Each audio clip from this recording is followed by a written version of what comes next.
Hello students and welcome to Civil Panda. कैसे हैं आप सभी लोग? Hope you all guys are doing well. So हम लोग तैयारी कर रहे हैं, आप और मैं साथ में मिलकर वो कर रहे हैं। हम लोग एमपीपीएससी प्री को टारगेट करते हुए, एमपीपीएससी को वो एमपीपीएससी को टारगेट करते हुए। यस, सो आप सभी की जो तैयारी है, पढ़ाई है, वो बहुत अच्छी चल रही होगी और आप सभी जो है बहुत अच्छे से अपने एग्जाम्स में लगे हुए होंगे एग्जाम्स को क्रैक करने के लिए। और उसी आपकी सक्सेस का एक छोटा सा पार्ट बनने के लिए वापस से सिविल पांडा हम लोग आपके लिए एक न्यू बैच वापस से एक न्यू सेशन को लेकर आ चुके हैं। सो हम लोग आपके लिए करंट अफेयर्स को टारगेट करते हुए चला रहे हैं हमारी वॉरियर सीरीज। जी हाँ, और जिसका आज हमारा 11th लेक्चर है। जी, इसमें हम लोग क्या डिस्कस करते हैं मैम? तो हम समथिंग 10 to 12 क्वेश्चंस ऐसे डिस्कस करते हैं जो आपके रिलेटेड है करंट अफेयर्स से, एंड 10 to 12 क्वेश्चंस हम ऐसे डिस्कस करते हैं जो आपके जीके जीएस एमपी से रिलेटेड है। हमारा इस क्लास को चलाने का जो सीधा सा एम है वो ऐसे स्टूडेंट्स को टारगेट करना है, ऐसे स्टूडेंट्स की हेल्प करना है जो कि अभी कॉम्पिटिटिव लाइन से जुड़े हैं, इस लाइन से जुड़े हैं हमारी पीएससी वाली लाइन से, और साथ में उन्हें जो है प्रॉपर गाइडेंस नहीं प्रोवाइड हो पा रहा कि इंग्लिश में हम लोग कंटेंट कहाँ से लाएं, तो उनके लिए क्लास आपकी बहुत ज़्यादा इंपॉर्टेंट हो जाती है।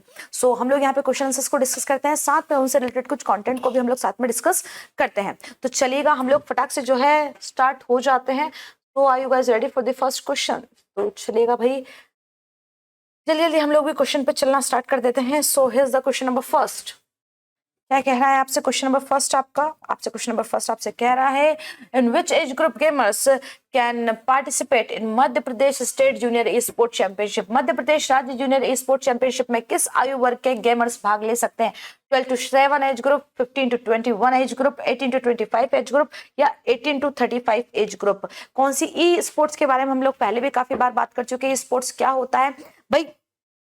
जो इंडोर गेमिंग होती है उसको बढ़ावा देने के लिए, और ऐसे जो बच्चे हैं जो इंडोर गेमिंग में इंटरेस्टेड हैं, है ना, जो ई स्पोर्ट्स में इंटरेस्टेड है, उनकी स्किल्स को डेवलप करना, उन्हें जो है ट्रेनिंग देना, और साथ ही साथ चैंपियनशिप्स में जो वर्ल्ड लेवल पे चैंपियनशिप्स होती हैं उनमें उनको भाग दिलाना, इसका एक बहुत अच्छा एम है। तो यहाँ पर ध्यान दीजिएगा, अभी जो होने वाला है 1 अगस्त से शायद 10 अगस्त तक होने वाला है, उसमें कितने किस एज ग्रुप के? 12 to 17 एज ग्रुप के जो है बच्चे भाग ले सकते हैं। जी हाँ, 12 to 17, 12 से 17 साल की उम्र के बच्चे जो है वो इसमें भाग ले सकते हैं। इसके बारे में हम लोग और डिस्कस कर लेते हैं। Madhya Pradesh state junior championship is being organised from August 1 to 10, 2023. Okay, gamers in the age group of 12 to 17 can participate in this competition. Okay, through the first sport tournament of the state of Madhya Pradesh, a grand campaign is being conducted to search for gaming talents from all over India. भाई अलग अलग जगहों पर अभी मध्य प्रदेश में हो रहा है, फिर अलग अलग जगहों पर इंडिया की होगा, जिससे क्या होगा भाई, ई स्पोर्ट गेमिंग भी अपने आप में एक टैलेंट है। देखिए, हर कोई ई स्पोर्ट गेमिंग भी बहुत अच्छे से नहीं कर सकता, तो उसी चीज को कि भाई जिनमें टैलेंट है उसको डेवलप करने के लिए और ज्यादा उसको एनहेंस करने के लिए जो है चीज चलाई जा रही है। चलिएगा नेक्स्ट क्वेश्चन पे चलते हैं, और नेक्स्ट क्वेश्चन ये रहा। क्या पूछा आपसे? In which sanctuary of Madhya Pradesh will the conservation of breeding centre of kharmor be built? Madhya Pradesh के किस अभ्यारण्य में खरमोर का कंजर्वेशन ब्रीडिंग सेंटर बनेगा? Sardarpur sanctuary, peacock sanctuary, Ratapani sanctuary, या नौरादेही सेंचुरी? बताइए। इन सारी सेंचुरीज का नाम आपने जरूर सुना होगा कभी ना कभी, 100%। तो ध्यान दीजिएगा, इसका जो करेक्ट आंसर आपका निकल के आएगा दैट इज सरदारपुर सेंचुरी। कौन सी सेंचुरी में? खरमोर पक्षी की यदि हम बात करें तो खरमोर पक्षी हमारे इंडिया का एक बहुत इंपॉर्टेंट, हमारे एमपी में बहुत अच्छे लेवल पे पाया जाता है। ये कब आता है तो ध्यान रखिएगा, एक प्रवासी पक्षी होता है जो कब आता है हमारे यहाँ, हमारे जुलाई समथिंग में आता है, जुलाई स्टार्टिंग में आता है, या फिर जून के एंडिंग में जब मानसून आता है तो मानसून के साथ ही आता है, और जुलाई से लेके तो ये अक्टूबर तक यहाँ पर रहता है ना, अक्टूबर तक ये यहाँ पर रहता है, और इसका ब्रीडिंग जो प्रजनन होता है वो यहाँ पर करता है। तो इसके कंजर्वेशन के लिए जो है अभ्यारण्य सेंचुरी जो है बनाई जा रही है। इसकी यदि मैं बात करूं, खरमोर पक्षी की यदि मैं बात करूं, तो इसे इंग्लिश में कहा जाता है लेजर फ्लोरिकन। क्या कहा जाता है बेटा? इन नामों को भी ध्यान रखिएगा, कई बार आपसे पूछ लिया जाता है।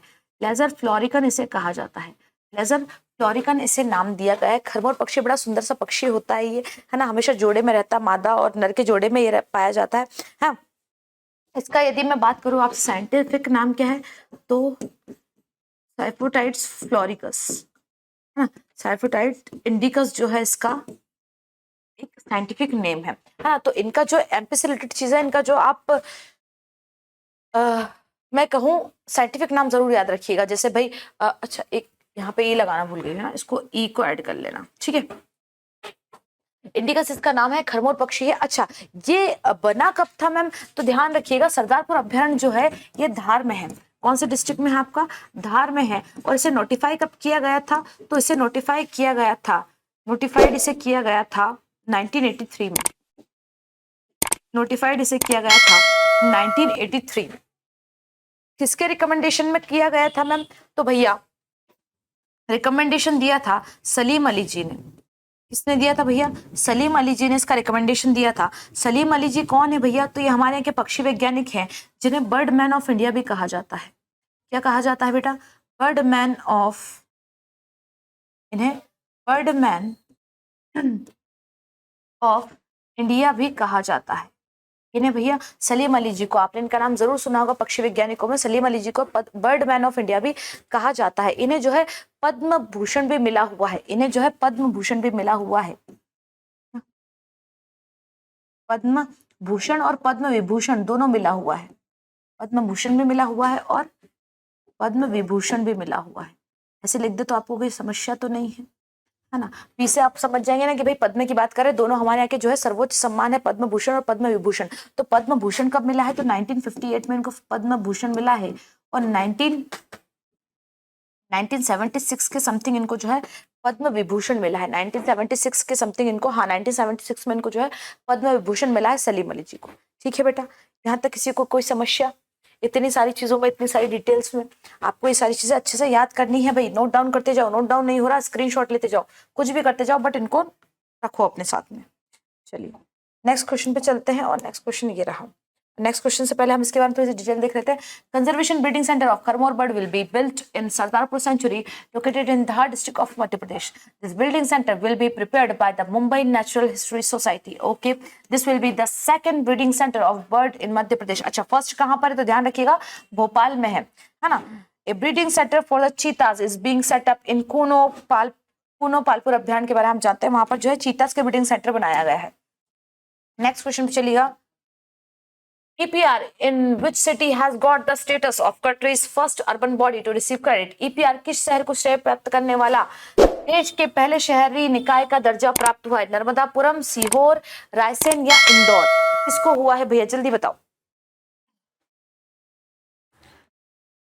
चाहोगे जिसको गवा तुम करते हो शायरी बोला दोगे तुम।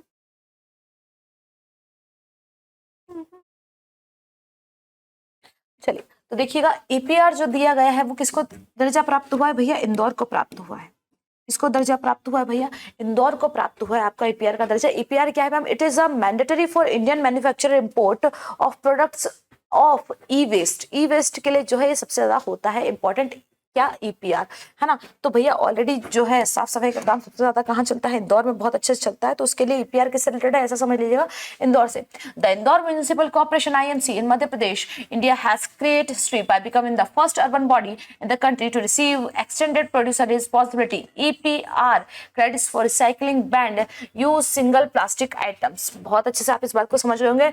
Indore has implemented a complete ban on single use plastic items with in the city. Okay, हाँ भाई इंदौर में जो है पूरी तरीके से प्लास्टिक बैन हो चुका है। In the recent past the IMC seized about the 8 tons of such plastic, thereby curbing its spread. Okay. In addition, Indore has also been recognized as India's cleanest city for the sixth consecutive year in the central government annual cleanliness survey. ध्यान रखिएगा, छठी बार जो है Indore cleanest city बना है India की। लेकिन अभी अभी हाल फिलहाल में जो एक हुआ था फीडबैक, है ना, फीडबैक जो प्रोग्राम हुआ था जिसमें आपको क्या करना था कि फीडबैक देना था कि आपके यहाँ साफ सफाई की दरें भाई कैसे चल रही है। तो उस फीडबैक में जो फर्स्ट आया है वो ग्वालियर आया है ना। इंदौर जो है उसमें सेकंड नंबर पे आया है। यदि आपसे पूछे स्वच्छता फीडबैक में फर्स्ट पे कौन सा आया, तो ग्वालियर आया है। ग्वालियर से अच्छे खासे 28,000 कुछ फीडबैक्स गए हैं, लेकिन इंदौर से 14,000 कुछ फीडबैक गए हैं। तो स्वच्छता में आगे तो है, लेकिन फीडबैक में हमारा इंदौर आगे नहीं है। नेक्स्ट क्वेश्चन देखिएगा क्या पूछा जा रहा है आपसे। According to the national crime records bureau NCRB data, which state has the highest crime rate against scheduled caste SC groups? है ना भाई, SC ग्रुप के साथ सबसे ज्यादा क्राइम कौन से राज्य में हो रहा है, बताइए भैया। तो आप सोच भी नहीं सकते कि भाई इसमें जो पहले नंबर पे आ रहा है वो आ रहा है हमारा मध्य प्रदेश। अभी अभी जो रिपोर्ट निकाली है NCRB ने, उसमें जो बताया गया है वो मध्य प्रदेश आ रहा है। पहले मैं बता दूं, इससे पहले राजस्थान था। है ना। 2019-20 के आसपास की यदि हम रिपोर्ट लें तो इससे पहले जो था वो राजस्थान था जो फर्स्ट नंबर पे आता था एससी शेड्यूल कास्ट के साथ जो है क्राइम रेट में। लेकिन उसके बाद से अब क्या हुआ है, अभी जो हाल फिलहाल में हुई है 2021 की, तो उसमें कौन आए हैं, मध्य प्रदेश फर्स्ट पे आ गया है और राजस्थान सेकंड नंबर पे चला गया है। सोचिए शेड्यूल कास्ट के लिए इतना कुछ करने के बाद भी सबसे ज्यादा क्राइम रेट शेड्यूल कास्ट के साथ हमारे एमपी में ही है। मतलब सोचिए स्थिति कितनी दयनीय है। बात यदि हम यहाँ पे करते हैं ईपीआर की, ईपीआर मतलब सॉरी ईपीआर नहीं है, सॉरी एनसीआरबी की, है ना।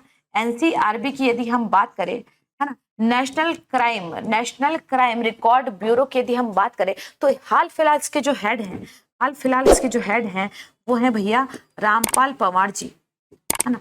रामपाल पवार जी इसके हाल फिलहाल के हेड है। इसके NCRB national crime record bureau crimes को रिकॉर्ड करता है, उन्हें क्या करता है, उन्हें एनालिसिस करता है उन चीजों का, है ना। अच्छा, इसको बनाया कब गया था एनसीआरबी को, तो फाउंडेड इन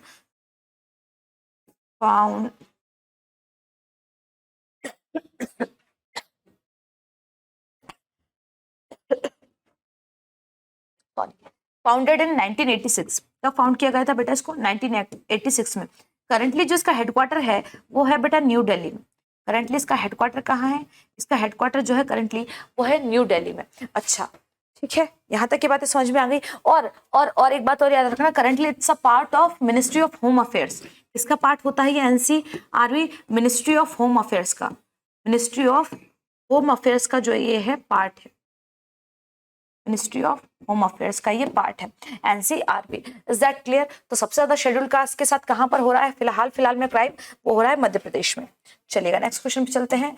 और नेक्स्ट क्वेश्चन से पहले हम थोड़ी सी detail, according to the data from the national crime record bureau, NCRB Madhya Pradesh has the highest rate of crime against scheduled caste SC group in 2021। According to the data, the state behind Rajasthan, है ना, had the highest crime rate against SCs in 2020। पहले क्या था 20 और 29 में, है ना, 2009 में क्या था, ये पीछे था, मध्य प्रदेश पीछे था, राजस्थान आगे था। लेकिन अभी क्या हुआ है, अब मध्य प्रदेश आगे, राजस्थान पीछे। The national crime records bureau it's a department of Indian government that gathers information on crimers. Okay, it was started back in 1986। कब हुआ था भैया, 1986 में। चलिए नेक्स्ट क्वेश्चन पे चलते हैं। Actor Kartik Aaryan will be awarded the Rising Global Superstar of Indian Cinema at the 14th Indian Film Festival of Melbourne। कहाँ हुआ था, मेलबर्न में, ये भी याद रखिएगा। He belongs to which city of Madhya Pradesh, Madhya Pradesh की किस सिटी से ये बिलोंग करते हैं, नर्मदापुरम, ग्वालियर, रायसेन या इंदौर। आपको ये चीज थोड़ी सी अजीब लगेगी, बट हाँ, कार्तिक आर्यन जी जो हैं, है ना, भूल भुलैया, वो कहाँ से हैं, वो हमारे एमपी से ही हैं।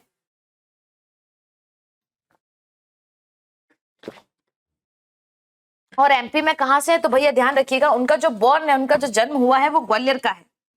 उनका जो जन्म हुआ है वो कहाँ हुआ है बेटा, ग्वालियर में हुआ है। चलिए आगे देखते हैं इसके बारे में और चीजें हम। Kartik Aaryan Tiwari is an Indian actor, was born in Gwalior, Madhya Pradesh. Actor Kartik Aaryan will be honored with the Rising Global Superstar of Indian Cinema at the 14th Indian Film Festival of Melbourne। ठीक है, next question देखिए। How much per capita income of Madhya Pradesh people was increased in last 3 years? पिछले 3 साल में मध्य प्रदेश के लोगों की प्रति व्यक्ति आय कितनी बढ़ी। पर कैपिटा इनकम को आप जानते हैं कैसी होती है भाई, हर एक व्यक्ति एक साल में कितना पैसा कमा पा रहा है, इसका ब्यौरा जो हम देते हैं that is called per capita income.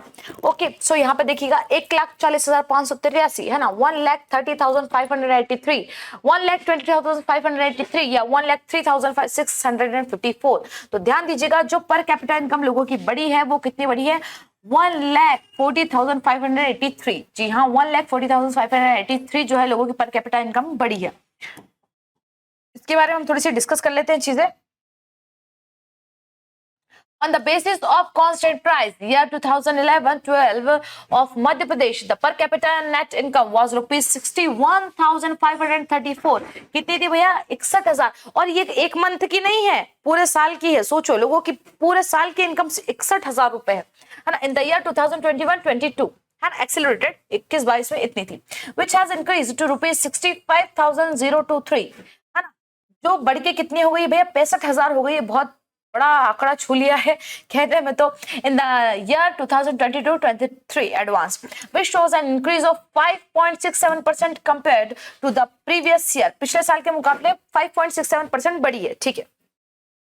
The per capita net income of the state at prevailing prices is projected to increase from of 1,21,594 in 2021-22 to rupees कितना हो गया है 1,40,583 in 2022-23, showing an increase of 15.62%। ये भी ध्यान रखना, percent ज्यादातर आपसे पूछा जाता है, कितने परसेंट बढ़ा है तो 15.62%, ठीक है, चलेगा।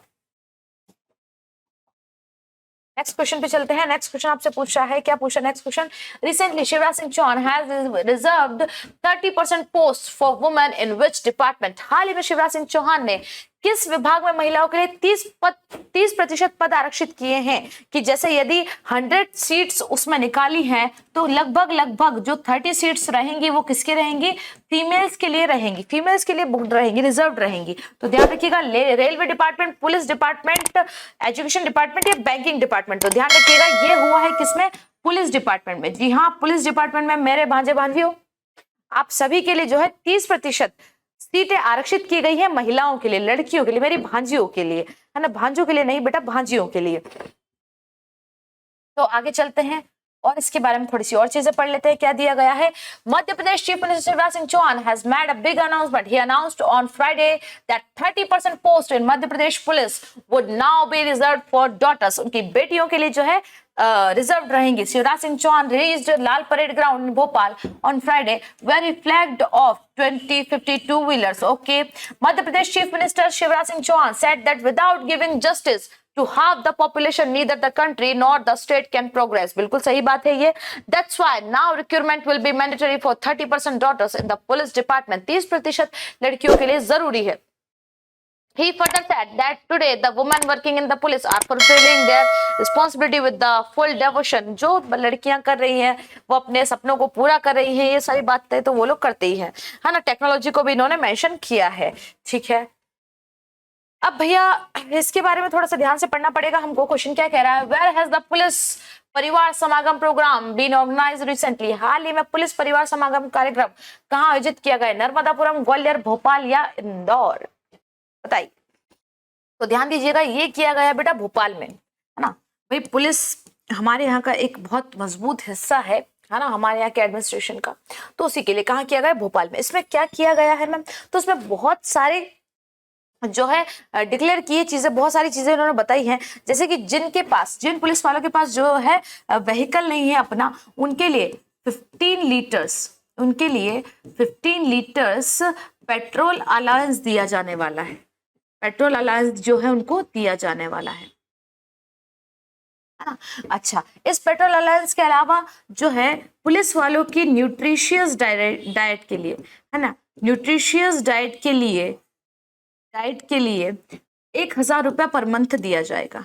1,000 रुपया क्या दिया जाएगा भैया, पर मंथ दिया जाएगा। न्यूट्रिशियस डाइट कि भाई वो अच्छे डाइट ले और ये जो पेट बढ़ रहा है इसको अंदर करे, जिम विम ज्वाइन करे और अच्छे से अच्छे हो जाए। अच्छा, इसके अलावा उनकी यूनिफॉर्म अलाउंस के लिए भी दिया जाने वाला है भैया। ये सारी चीजें उन्होंने घोषणाएं की है। यूनिफॉर्म अलाउंस दिया जाने वाला है ना। यूनिफॉर्म अलाउंस कितना दिए जाने वाला है, 5,000 पर एनुअल, है ना, 5,000 पर एनुअल दिया जाने वाला है। मैं आपको एक चीज और क्लियर कर दूं, ये जो यूनिफॉर्म अलाउंस होता है ये केवल कांस्टेबल और हेड कांस्टेबल के लिए होता है ना। तो कांस्टेबल और हेड कांस्टेबल के लिए यूनिफॉर्म अलाउंस कितना कर दिया गया, 5,000 पर एनुअल कर दिया गया। इसके अलावा रेट ऑफ फूड अलाउंस दिया जाएगा। रेट ऑफ फूड अलाउंस दिया जाएगा, कितना दिया जाएगा रेट ऑफ फूड अलाउंस, तो वो दिया जाएगा आपको 100 rupees per day, 100 rupees per day दिया जाएगा। 100 rupees per day rate of food allowance जो है पुलिस वालों को दिया जाएगा। ये सारी उन्होंने घोषणाएं की है वहां पे, ठीक है। अच्छा, एक और घोषणाएं की है, तो ऐसे पुलिस वाले जो क्या है, जो 45 साल से प्लस है, 54 एज से प्लस है, उन्हें जो है फ्री मेडिकल चेकअप दिया जाएगा। क्या दिया जाएगा बेटा, फ्री मेडिकल चेकअप दिया जाएगा। फ्री मेडिकल चेकअप भी उन्हें दिया जाएगा। बताइए कितनी अच्छी बात है ना। 45 के प्लस जो है फ्री मेडिकल चेकअप भी दिया जाएगा। और साथ ही साथ एक पॉइंट और इन्होंने वहां पर कहा कि 25,000 नए पुलिस हेडक्वार्टर्स बनाए जाएंगे पुलिस वालों के लिए, 25,000 नए पुलिस हाउसेस बनाए जाएंगे, पुलिस हेडक्वार्टर्स बनाए जाएंगे पुलिस वालों के लिए। ठीक है, तो ये सारी जो है समागम प्रोग्राम में जो है ये सारी बातचीत हुई, ये सारे अलाउंस दिए गए, 15 litre petrol allowance, nutritious diet allowance, uniform allowance, है ना, रेट ऑफ फूड अलाउंस दिया गया है, एज वेल एज 45+ एज में फ्री मेडिकल चेकअप दिया गया है। साथ में जो है 25,000 न्यू हाउसेस बिल्ड करने का भी उन्होंने वादा किया है। किन्होंने? माननीय शिवराज सिंह चौहान जी ने, रिस्पेक्टेड शिवराज सिंह चौहान जी ने। नेक्स्ट क्वेश्चन पे चलिए, क्या पूछा? अच्छा, इसी के बाद थोड़ी और पुलिस फैमिली समागम programme has been organised in Bhopal city on July 28, 2023. In this program, Shri Shivraj Singh Chauhan has announced that officers, employees of the rank of constable to sub-inspector posted in all police station who do not have government vehicles, 15 liter petrol allowance will be given per month. ये मैंने आपको अभी बताया। Nutritious diet allowance of policemen will be ₹1,000 per month. ये भी मैंने आपको बता दिया अभी। नेक्स्ट क्वेश्चन पे चलते हैं। Who has recently released Abhimanyu magazine? हाल ही में अभिमन्यु पत्रिका का विमोचन किसने किया है? रिसेंटली कौन ने रिलीज किया है? डॉक्टर नरोत्तम दास मिश्रा जी कौन है? हमारे यहाँ के गृह मंत्री भैया श्री मंगूभाई पटेल, हमारे यहाँ के गवर्नर, या शिवराज सिंह चौहान जी, या कैलाश विश्वास सारंग जी? तो ध्यान दीजिएगा, ये जो किया गया है अभिमन्यु मैगजीन का जो रिलीज किया गया है वो किसने किया है? शिवराज सिंह चौहान जी ने किया है। किन्होंने किया है? शिवराज सिंह चौहान जी ने अभिमन्यु मैगजीन को रिलीज किया है।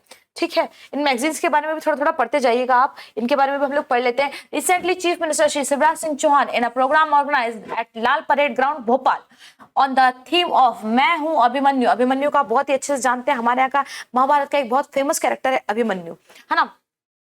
At the Energy Women's Help Desk of Women's Police Station Abhimanyu, based on the special campaign Let's Teach the Boys magazine is released. कौन सी? Let's Teach the Boys। Next question देखिए, Where is the birth century celebration of Pandit Kumar Gandharva being organized? पंडित कुमार गंधर्व का जन्म शताब्दी समारोह कहाँ आयोजित किया जा रहा है? नर्मदापुरम, भोपाल, ग्वालियर या इंदौर? चलिए देखते हैं, तो ध्यान दीजिएगा।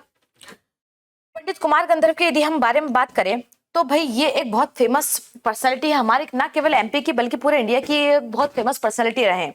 किस लिए फेमस रहे हैं मैम ये? तो ध्यान दीजिएगा, ये फेमस रहे हैं इनके संगीत के लिए, है ना। इनका जो ट्रेडिशनल संगीत था, इनकी जो आवाज थी, ये इस कदर के सिंगर थे कि आप पूछ नहीं सकते, इस कदर के सिंगर थे। कालिदास के दोहों को इनसे बेहतर कोई और गा नहीं सकता था, इतना बेहतर ये गा के सुनाते थे, है ना। तो इनका जो समारोह किया जा रहा है वो किया जा रहा है बेटा भोपाल में। कहाँ किया जा रहा है?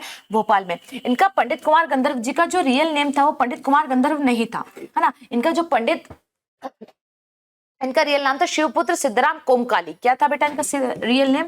मैं लिख देती हूँ, शिवपुत्र सिद्धराम कोमकाली, है ना। ये इनका रियल नेम था। कुमार गंधर्व इनको बाद में नाम दिया गया, है ना। अच्छा, इन्हें पद्म विभूषण भी दिया गया है, याद रखना। कुमार गंधर्व जी को है पद्म विभूषण भी दिया गया है, पद्म विभूषण भी दिया गया है। कब दिया गया है इनको पद्म विभूषण? 1980 में, 1980 में इनको पद्म विभूषण भी मिला है। जी हाँ, ये इतना प्यारा गाते थे। अच्छा, और ये रिलेटेड यदि आपसे पूछ ले कि इनकी डेथ का कहाँ से रिलेशन रहा है, तो इनकी डेथ का रिलेशन रहा है बेटा एमपी में ही, देवास से, देवास जिले से रहा है। क्या मैम ये देवास के थे? नहीं, ये देवास के नहीं थे, ये थे तो साउथ इंडिया के। लेकिन मैं आपको बता दूं, ये बहुत अच्छा गाते थे, है ना। इनकी शादी भी हो चुकी थी, इनकी वाइफ भी थी, वो भी काफी अच्छा गाती थी। लेकिन एक समय बाद इनकी वाइफ की डेथ हो गई। इनकी वाइफ की डेथ होने के बाद इनको भी जो है टीबी की बीमारी हो गई थी। कौन सी बीमारी हो गई थी बेटा? इनको टीबी की बीमारी हो गई थी। और टीबी की बीमारी के चलते डॉक्टर ने इनसे कहा कि आप किसी ऐसी जगह पर जाकर रहिए इस टीबी की बीमारी को ठीक करने के लिए कि आप अच्छे से जी जाए, जो क्या हो, ना ज्यादा गर्म हो ना ज्यादा ठंडा हो, एकदम मॉडरेट जहां का क्लाइमेट हो, आप वहां पर जाइए। तो मॉडरेट क्लाइमेट के लिए जो है इन्होंने एमपी को चुना और ये देवास में आकर फिर बस गए थे और फिर यहीं पे इनकी डेथ हो गई थी। यहीं पे इन्होंने दूसरी शादी भी कर ली थी, वो भी बहुत अच्छी सिंगर थी। Pandit Kumar Gandharv birth ceremony, centenary is the celebration are being organized from 29 July to 30 July 2023 at Bharat Bhavan, Bhopal. About Pandit Kumar Gandharv, originally known as Shivputra Siddhan, वो मैंने आपको बता ही दिया नाम, was an Indian classical singer well known for his unique vocal style and for his refusal to be bound by the traditional of any घराना. Died कब मरे थे भाई, कब इनकी डेथ हुई थी? 12 जनवरी 1992 में. इन्होंने क्या किया था? देवास में हुई थी, है ना, मैंने अभी आपको बताया. इन्होंने जो घराना परंपरा चल रही थी उसको रिफ्यूज किया था बेटा ना. घराना परंपरा जो चली आ रही थी लोगों में, उनको रिफ्यूज किया था. डाइड, इनकी डेथ कब हुई? 1992. कहां पर हुई? देवास में. अभी अभी मैंने आपको बताया, है ना, टीबी की बीमारी थी इनको. वो तो खैर ठीक हो गई थी, लेकिन उसके बाद जो है ये गा नहीं पाए थे उस तरीके से.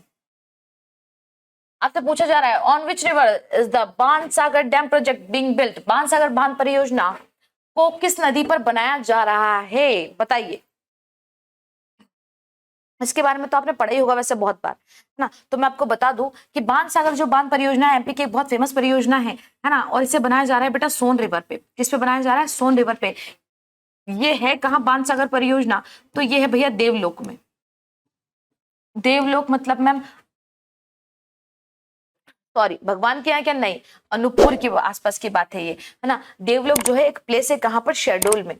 देवलोक जो है प्लेस है कहाँ पर है बेटा? ये शहडोल में. शहडोल में. सोन नदी की बात करूं तो आप जानते हैं कि भैया अनूपपुर से निकलती है. अनूपपुर अमरकंटक के पास से जो है निकलती है सोन नदी, है ना. अनूपपुर अमरकंटक के पास से जो है नदी निकलती है. कौन सी? हमारी सोन नदी निकलती है ना. यदि मैं बात करूं तो इस परियोजना को, है ना मैम, इस प्रोजेक्ट को स्टार्ट कब किया गया था? बाणसागर प्रोजेक्ट को. तो बाणसागर प्रोजेक्ट को बेटा 1978 में स्टार्ट किया गया था. किसके द्वारा स्टार्ट किया गया था? तो पंडित मोरारजी देसाई जी द्वारा स्टार्ट किया गया था. मोरारजी देसाई, पंडित मोरारजी देसाई ने इसको स्टार्ट किया था. किसको? बाणसागर डैम प्रोजेक्ट को. इज दैट क्लियर, है ना. यदि मैं बात करूं सोन रिवर की, तो ये इसका जो पूरा लेंथ है वो है आपका 784 किलोमीटर्स. 784 किलोमीटर्स. और बिहार के पटना में जाकर, बिहार के पटना में जाकर ये जो है गंगा नदी से मिल जाती है. गंगा नदी की एक बहुत अच्छी ट्रिब्यूटरी है ये. कौन? सोन नदी. यदि आपसे पूछ लिया जाए ट्रिब्यूटरी इसकी कौन कौन है ना, रिवर, सोन रिवर की जो है ट्रिब्यूटरी कौन कौन है, तो ध्यान रखिएगा. घाघरा, कौन है इसकी? घाघरा, जोहिला, जोहिला व्हाटएवर, है ना. ध्यान देख लेना आप जोहिला जोगिला क्या है. महानदी, है ना, महानदी. ये इसकी जो है ट्रिब्यूटरी है और ये जाकर किसमें मिल जाती है? गंगा में मिल जाती है. ठीक है. तो ये पूरा जो है आपका बाणसागर प्रोजेक्ट है. अच्छा, बाणसागर प्रोजेक्ट खत्म कब हुआ? तो ध्यान दीजिएगा, ये बनके 2006 में खत्म हो गया था, है ना. 2006 में बनके ये खत्म हो चुका था, है ना. 2006 में बनके खत्म हो चुका था. चालू हुआ था 1978 में मोरारजी देसाई जी द्वारा. और ये बना कब भैया? टोटल 2006 में ये जो है पूरी तरीके से कंप्लीट हो गया था. चलिए नेक्स्ट क्वेश्चन पे चलते हैं. नेक्स्ट क्वेश्चन आपसे पूछ रहा है Where are the subsidiary branches of the High Court in Madhya Pradesh? Madhya Pradesh में उच्च न्यायालय की सहायक शाखाएं कहाँ पर है? तो ये तो बच्चा बता देगा. जिसे हम सहायक शाखाएं कह लो, सब्सिडियरी ब्रांचेस कह लो, या हम इन्हें हिंदी में हम खंडपीठ कहते हैं, वो कह लो. तो आप जानते हैं कि हमारे यहाँ जो उच्च न्यायालय है, हाई कोर्ट है. हाई कोर्ट कहाँ पर है भैया? जबलपुर में है. कहाँ पर है भैया? जबलपुर में है. और जबलपुर की जो 2 सब्सिडियरी हैं वो कहाँ है? ग्वालियर एंड इंदौर. तो सी इज द राइट आंसर. कौन कौन सा? ग्वालियर एंड इंदौर. चलेगा. नेक्स्ट क्वेश्चन पे चलते हैं. और नेक्स्ट क्वेश्चन आपसे पूछा है What are the rivers of Ujjain division? Ujjain संभाग की नदियां कौन कौन सी हैं? 4 नदियों का नाम आपको यहाँ पर दिया हुआ है. 4 तरीके से नदियों का नाम आपको दिया हुआ है. आपको पहचानना है कौन कौन सी है. चलिएगा. सो इसमें जो निकलेगा आपका भाई गोमती यमुना वगैरह तो है नहीं. तो इसका आपका जो करेक्ट आंसर है दैट इज सी. कौन कौन सी भैया? शिप्रा, नर्मदा, गंभीर और काली सिंध. ये चारों की चारों जो नदियां हैं वो कहाँ की है? आपके उज्जैन डिवीजन से रिलेटेड है ना. आप भाई शिप्रा, नर्मदा, गंभीर, इन सबका आपने नाम भी यहाँ पे सुन लिया होगा. काली सिंध जिसकी तट पर जो है आपका सारंगपुर वगैरह इसके बैंक पे है ना. चलिए नेक्स्ट क्वेश्चन पे चलते हैं. नेक्स्ट क्वेश्चन आपसे पूछ रहा है The area of alluvial rocks in Madhya Pradesh is called. Madhya Pradesh में जलोढ़ चट्टानों का क्षेत्र कहलाता है. चट्टान कह लो चाहे इसको मिट्टी कह लो, बात सेम ही पड़ जाएगी, है ना. तो भाई जलोढ़ यदि बात करें तो जलोढ़ क्या होता है मैम, एलुवियल क्या होता है, इसके बारे में मैं आपको थोड़ी सी डिटेल दे देती हूँ. पानी द्वारा बहाकर जो लाई गई मिट्टी होती है ना. पानी जो द्वारा जब नदियां आती है ना, तो उसके द्वारा जो मिट्टी बहाकर लाई जाती है दैट इज कॉल्ड जलोढ़ मिट्टी, है ना. और इसका एलुवियल रॉक्स के जो है 3 टाइप्स होते हैं. खादर, बांगर और भाभर. कौन कौन से होते हैं बेटा? एलुवियल रॉक्स के 3 टाइप होते हैं. यहाँ पे लिख देती हूं मैं. कौन कौन से? खादर, फर्स्ट होता है आपका खादर, सेकंड होता है भाबर, नहीं खादर, फिर होता है बांगर और फिर आता है आपका भाबर। कौन सा होता है भैया? भाबर। मैम इनमें क्या क्या होता है तो मैं आपको बता दूं, खादर जो होता है वो ओल्ड वाली होती है। कौन सी वाली है? ओल्ड मिट्टी होती है। बांगर जो होती है वो न्यू वाली मिट्टी होती है ना, न्यू वाली मिट्टी होती है। और भाबर जो होती है वो होती है जिसमें कंकड़ पत्थर होते हैं, है ना। भाबर कौन सी होती है? वो होती है जिसमें कंकड़ पत्थर होते हैं, वो वाली मिट्टी के बारे में आप बात करते हैं। अच्छा, अभी आपसे पूछा है कौन सा एरिया है, तो एमपी में जो है हमारा कौन सा वाला एरिया है, जो हम कहते हैं ना भिंड, मुरैना और श्योपुर। हाँ ध्यान रखना, एमपी में एलुवियल रॉक्स कहाँ पाए जाते हैं? स्पेशली भिंड, है ना, मुरैना और श्योपुर में पाए जाते हैं, है ना। भिंड, मुरैना और श्योपुर वाले एरिया में ये पाई जाती है। लेकिन आपसे पूछा है कौन सा क्षेत्र कहलाता है, तो ध्यान रखना मध्य भारत का पठार, प्लेट्यू ऑफ सेंट्रल इंडिया को कहा जाता है। किसको कहा जाता है बेटा? प्लेट्यू ऑफ सेंट्रल इंडिया को ये कहा जाता है। Is that clear? चलिए नेक्स्ट क्वेश्चन पे चलते हैं। और नेक्स्ट क्वेश्चन आपसे पूछा है which national park of Madhya Pradesh has been selected under project tiger scheme. Project tiger के अंतर्गत किस राष्ट्रीय उद्यान को चुना गया है? कान्हा किसली, बांधवगढ़ राष्ट्रीय उद्यान, माधव राष्ट्रीय उद्यान या ए और सी दोनों? बताइए। जब बात निकलती है प्रोजेक्ट टाइगर की तो फिर इसके बारे में हम थोड़ी सी बात कर ही लेते हैं। प्रोजेक्ट टाइगर की यदि मैं बात करूं, प्रोजेक्ट टाइगर, है ना, प्रोजेक्ट टाइगर को जो चलाया गया था वो कब चलाया गया था भैया? तो प्रोजेक्ट टाइगर को चलाया गया था 1 अप्रैल से स्टार्ट किया गया था इसको। 1 अप्रैल 1973 से इसको स्टार्ट किया गया था यूके से। यूके मतलब उत्तराखंड से बेटा, यूके मतलब वो नहीं। किसके द्वारा किया गया था भाई? कैलाश सांखला जी द्वारा इसे चलाया गया था, है ना। कैलाश सांखला जी द्वारा इसे चलाया गया था, कैलाश सांखला जी। अच्छा, एक चीज और बता दूं मैं आपको, किसके लिए बेटा? टाइगर्स के जो है उनको बचाने के लिए चलाया गया था। अच्छा, वर्ल्ड टाइगर डे, ये भी ध्यान रखना, वर्ल्ड टाइगर डे भी मनाया जाता है, अभी अभी मनाया गया है, इसलिए मैं आपको बता रही हूँ। वर्ल्ड टाइगर डे भी अभी अभी मनाया गया है। कब मनाया गया है? 29 जुलाई को, 29 जुलाई को वर्ल्ड टाइगर डे भी मनाया जाता है। इस चीज का भी ध्यान रखना। दूसरी चीज, इसके द्वारा यदि हम बात करें तो सबसे ज्यादा हाईएस्ट टाइगर कहाँ है मैम? तो ध्यान रखिएगा, हाईएस्ट टाइगर जो है हमारे एमपी में है। कहां पर है? एमपी में। एमपी में है 526, हाल फिलहाल में कितने हैं? 526 है मैम। इसके बाद यदि हम बात करें तो इसके बाद है कर्नाटका में, इसके बाद है कर्नाटका में। कर्नाटका में कितने हैं? तो कर्नाटका में 524, हमसे 2 कम है ना। तो ध्यान दीजिएगा, यदि मैं बात करूं इसकी कि भाई प्रोजेक्ट टाइगर के अंतर्गत किस किस को चुना गया, तो हमारे यहाँ के 2 कौन कौन? कान्हा किसली और माधव नेशनल, मतलब दोनों को, ए और सी बोथ। आपका यहाँ पे करेक्ट ऑप्शन कौन सा होगा? डी वाला। क्या? ए एंड सी बोथ, ठीक है। चलिए नेक्स्ट क्वेश्चन पे चलते हैं। धुआंधार फॉल्स एट बेड़ाघाट near Jabalpur is built on which of the following river. कौन से रिवर पर जो है धुआंधार जलप्रपात बना हुआ है? बड़ा सुंदर सा धुआंधार जलप्रपात बना हुआ है। ताप्ती, नर्मदा, चंबल या बेतवा। वैसे तो ये क्वेश्चन आपसे पूछना ही नहीं चाहिए, आप लोग मुझसे ज्यादा बेहतर जानते होंगे इसके बारे में, फिर भी मैं आपको बता देती हूँ कहां पर बना हुआ भैया? नर्मदा नदी पर बना हुआ है, भेड़ाघाट में नर्मदा नदी पर बना हुआ है। चलिए नेक्स्ट क्वेश्चन क्या पूछा है? Which is the only paper mill in Madhya Pradesh? Madhya Pradesh की एकमात्र पेपर मिल कौन सी है? नेपानगर, नर्मदापुरम, अशोकनगर या शिवपुरी? आप बहुत अच्छे से जानते होंगे इसके बारे में, फेमस है ये हमारे यहाँ।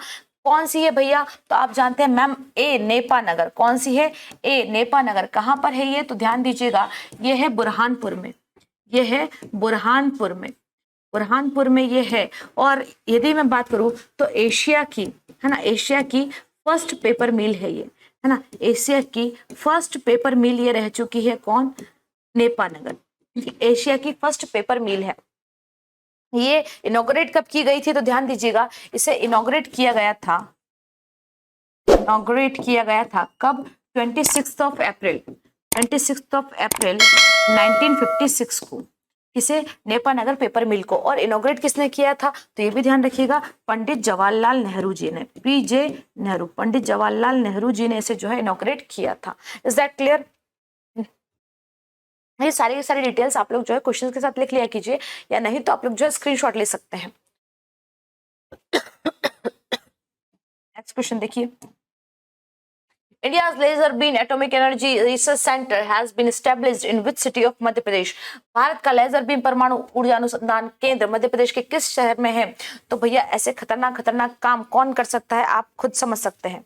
तो ध्यान दीजिएगा, ये जो अनुसंधान है, रिसर्च सेंटर है, ये आपका सिचुएटेड है इंदौर में। कहां पर है बेटा? इंदौर में बनाया गया है। ठीक है, चलिए नेक्स्ट क्वेश्चन पे चलते हैं। Where is Awadhesh Pratap Singh university located? हाँ, ये हिंदी वाला जो है आप छोड़ दीजिएगा, ये हिंदी वाला गलत है, हिंदी वाले को नहीं देखना है। आपसे पूछा जा रहा है अवधेश प्रताप सिंह यूनिवर्सिटी कहाँ पर है। आपसे पूछा क्या जा रहा है भैया, अवधेश प्रताप सिंह यूनिवर्सिटी कहाँ पर है। तो भाई कई बार ये जो फेमस यूनिवर्सिटीज होती हैं, इनका नाम आपसे कई बार एग्जाम में पूछ लिया जाता है। एमपीजीके से रिलेटेड क्वेश्चंस हैं ये आपके, तो इनको भी साथ में हम लोग को डिस्कस करते चलना है। तो ध्यान दीजिएगा, अवधेश प्रताप सिंह यूनिवर्सिटी जो है ये रीवा में है। कहाँ पर है बेटा? रीवा में है अवधेश प्रताप सिंह यूनिवर्सिटी। चलिए नेक्स्ट क्वेश्चन पे चलते हैं, और आज का लास्ट क्वेश्चन क्या पूछा है आपसे। The only regional engineering college of Madhya Pradesh is, Madhya Pradesh का एकमात्र क्षेत्रीय कॉलेज कहाँ है? क्षेत्रीय इंजीनियरिंग कॉलेज कहाँ है भैया? Maulana Azad college of technology Bhopal, Madhav engineering college Gwalior, Shri Govind Ram Seksaria institute of technology and science Indore, या government college of engineering and technology Ujjain. बताइएगा भैया। तो ध्यान दीजिएगा, ये जो है ये कहाँ पर है? भोपाल में। कौन सा? मौलाना Azad college of technology Bhopal. कौन सा है भैया? Maulana Azad college technology of Bhopal. ये बना कब था मैम? तो ध्यान दीजिएगा 4 सितंबर, है ना, 4 सितंबर 1960 में ये बना था। 4 सितंबर 1960 में बना था। कौन सा? मौलाना आजाद कॉलेज ऑफ टेक्नोलॉजी। और it became the part of national institute of technology in 2002। It became the part of national institute of technology. कब बना था ये? 2002 में जो है इसका पार्ट बन चुका था, है ना। और इंस्टीट्यूट ऑफ नेशनल इंपॉर्टेंस भी बना था ये बाद में, शायद समथिंग 2007 के समथिंग ये जो है इंस्टीट्यूट ऑफ नेशनल इंपॉर्टेंस भी बना था, है ना। तो आप एक बार चेक कर लीजिएगा इस चीज को। चलिए, सो इसी के साथ आज के हमारे जो है 20 क्वेश्चंस कंप्लीट होते हैं। And thank you so much for watching. यहाँ तक जुड़े रहने के लिए आप सभी का बहुत बहुत शुक्रिया। आशा करती हूँ कि आप सभी को जितने क्वेश्चंस हमने यहाँ पे पढ़े हैं, जितनी डिटेल हमने देखी है, वो सारी चीजें समझ में आई होगी। यदि आपको कोई भी इशू है तो बाद में नीचे कमेंट करके जरूर हमें बताइएगा। कोई भी सुधार होगा तो हम उसे करने की जरूर कोशिश करेंगे। छोटी मोटी गलतियां यदि होती है तो आप उसे माफ भी करना सीखे। देखिए, टीचर बहुत सारी चीजें पढ़ाता है तो कई बार चीजें जो है मिक्सअप हो जाती हैं। ठीक है, चलिए, सो इसी के साथ अब मैं आपसे विदा लेती हूँ। Bye bye, thank you so much, Jai Hind.